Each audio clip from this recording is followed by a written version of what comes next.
지난주에 우리가 잠깐 봤던 것처럼 성령님은 우리를 조명하고 가르치신다. 또 성령님은 우리를 중생케 한다. 또 성령은 우리를 그리스도와 연합케 하신다. 또 성령님은 우리를 다스리신다.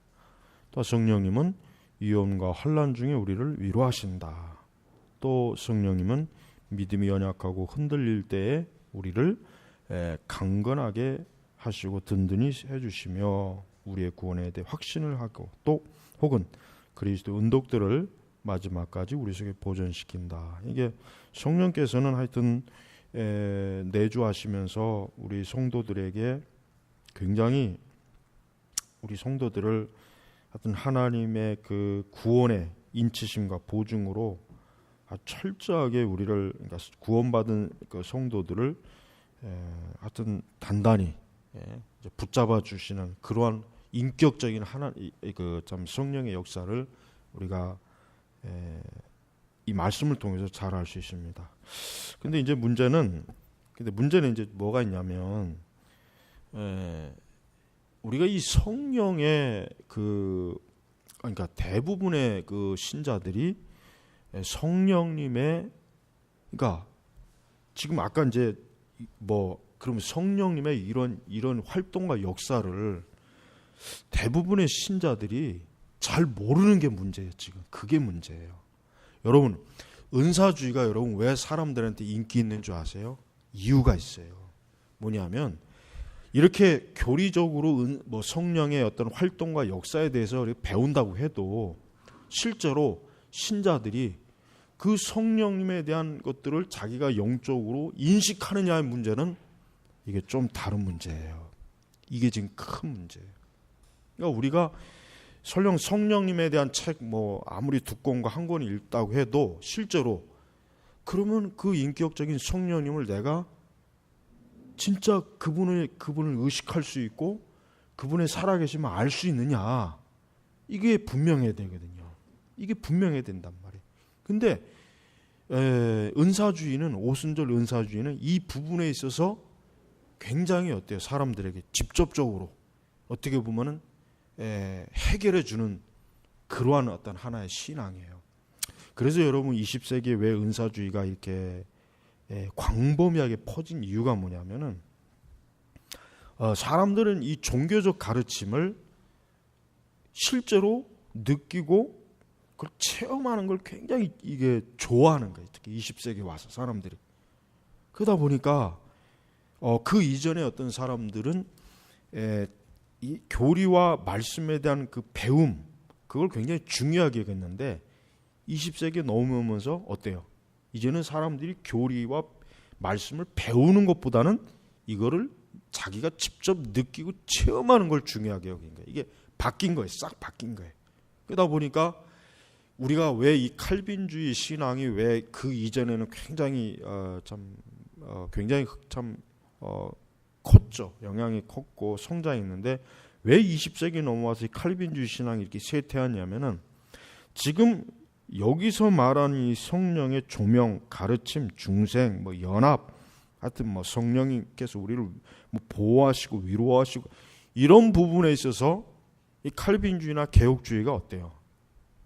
실제로 이 가르치는 교리적 부분만큼 성도들에게 성령님의 살아계신 역사하심에 대해서 별로 어때요? 이게 주는 게 없었던 거예요. 그러니까 사람들이 교리, 개혁주의, 칼빈주의 이런 거 싫어하는 거예요. 그 어디로 갑니까?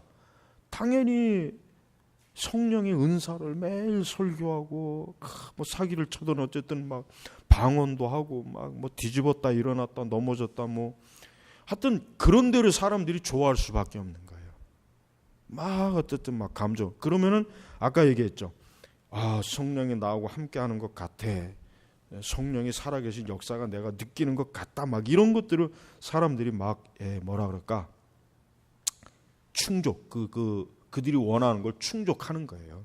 그래서 은사주의가 이렇게 활개를 치는 겁니다. 그러니까 앞으로도 제가 볼 때는 한 50년은 더 갈 것 같아요. 은사주의가 아무도 한 50년은 더 갈 것 같아요. 한 그 정도 지나야 이제 이 은사주의가 이게 사기구나, 거짓이구나 알지. 아직은 우리 세대까지는 이게 은사주의는 영향을 벗어날 수가 없어요. 예. 근데 문제는 그렇습니다. 아까 이제 4번에도 나오지만 고린도전서 12장, 로마서 12장에 언급된 성령의 은사들은 어떤 것들이 있는지 알아보자. 또한 초대교회에 주어진 은사들과 현대교회에 주어지는 은사들의 차이점에 대해 알아보자. 자, 그런데 여러분이 이제 성령의 은사에 대해서 혹시 공부해 보시면 알았겠지만은 하나님께서 성령의 은사를 주는 궁극적 목적은 뭡니까? 그건 교회를 세우기 위함이에요.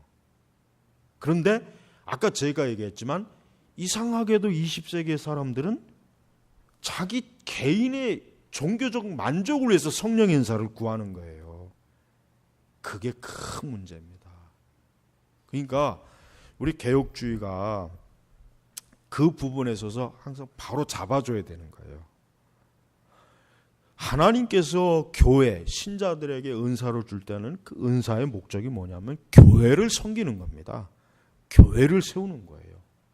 그게 가장 중요한 은사의 목적이지, 하나님께서 우리 개개인에게 어떤 성령의 체험을 막 누려서 막 그거 뭐 거기에서 막 뭔가를 느끼고 성취하는 게 하나님이 은사를 준 목적은 아니란 말이에요. 아니라고요.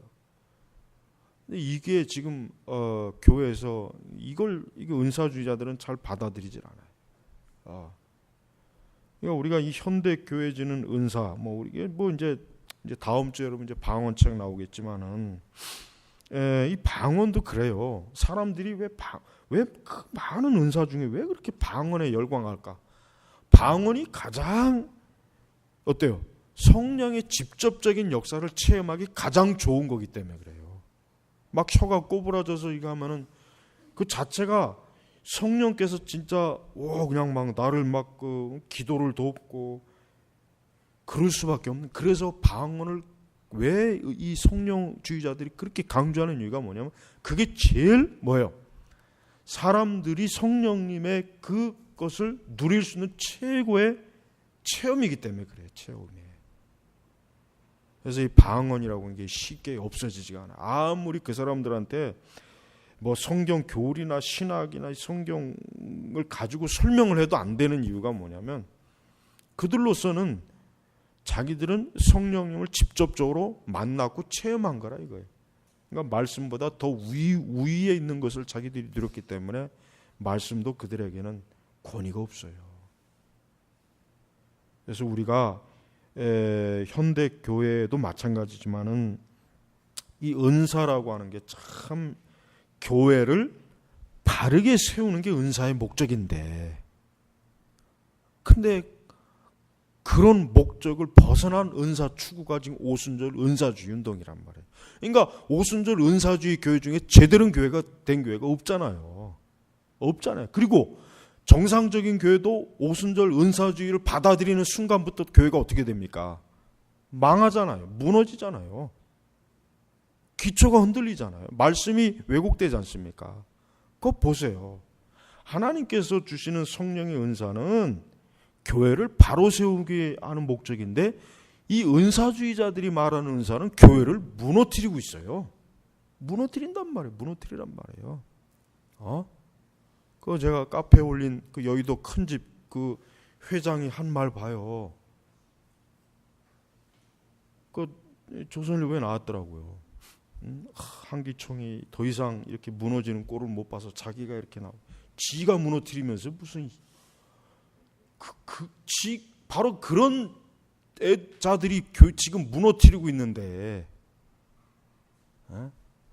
참 이게 상상할 수도 없는 일이 벌어졌어요. 한때는 30몇 년 전만 해도 한국교회 2단이라고 손가락질 받던 그 교회가 그 교회 출신이 목사가 이제 한국교회를 보수교단을 대표하는 그 회장이 되려고 저렇게 하니, 이 우리나라 교회가 이게 30년 한 35년 사이에 완전히 바뀐 거예요. 완전히 이게 교회가 무너진 거예요. 무너진 거. 그러니까 저 사람이 이제 그 집단의 그 우두머리가 되면 어떻게 되겠습니까? 전 한국 교회 그 오순절 화요, 오순절 순복음화 되는 거 더 되는 더 되는. 예, 참 이게 이런 걸 볼 때마다 여러분 우리가 교회가 지금 이런 지경에 와 있다는 것 자체가 이게 얼마나 이게 큰 재앙인지 알아요. 이게 진짜 이게 재앙이 이게 사실은 재앙 중에서 최고의 재앙입니다. 그래서 기껏 한다는 소리가 섬겨야 된다. 섬겨야 된다. 걔들이 교회를 섬기면 섬길수록 교회는 더 망해, 더 무너지고 있어. 그러니까 제발 좀 안 섬겼으면 좋겠어. 걔들이 교회를 안 섬기는 게 도와주는 거야, 사실은. 참 답답한 그 기사를 보고서 아주 그냥 이게 참 앞으로도 이제 얼마나 더 어디까지 갈까 하는 생각이 들어요. 답답해요. 그래서 여러분 오늘 핵심 가르침은 그겁니다. 성령의 은사의 목적은 교회를 바르게 섬기는 거예요. 그겁니다. 성령님은 우리가 막 은사 잔치를 나누고 뭐 병을 고침받았다 뭐 했다 해가지고 막 그냥 우리끼리 막 박수치고 환호하고 막 그게 아닙니다. 절대 그거 아닙니다.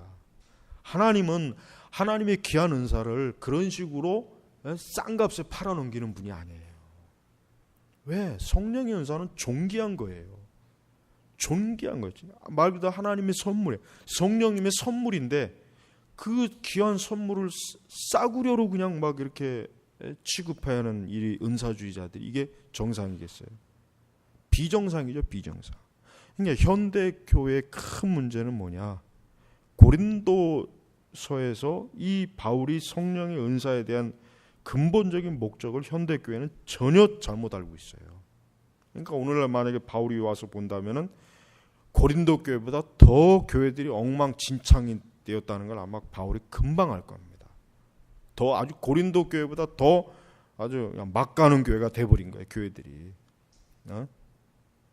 귀신의 가르침이 들어오지 않나, 우상숭배가 들어오지 않나, 이 사단의 하수인들이 지금 막 활기를 치지 않나.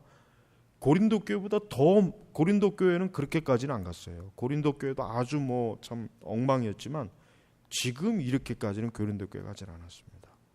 그러니까 여러분 우리가 이 현대 교회에 주어지는 은사라고 하는 것은 이거는 제대로 된 은사라고 볼 수가 없어요. 이건 절대 제대로 된 은사가 아니에요.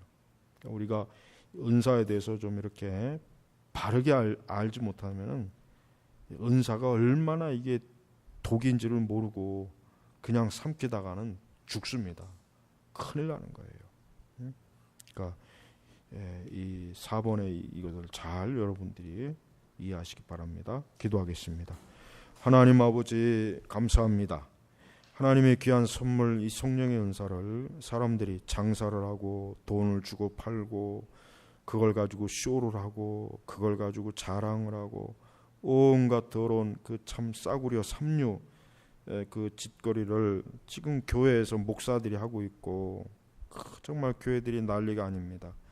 주여 어서 속히 그러한 더러운 음행의 짓을 그만두게 해주시고 참된 성령의 존귀한 은사가 풍성해서 하나님의 교회를 온전히 세우는 또 참 바르게 참 교회를 이루는 귀한 은혜를 더하옵소서.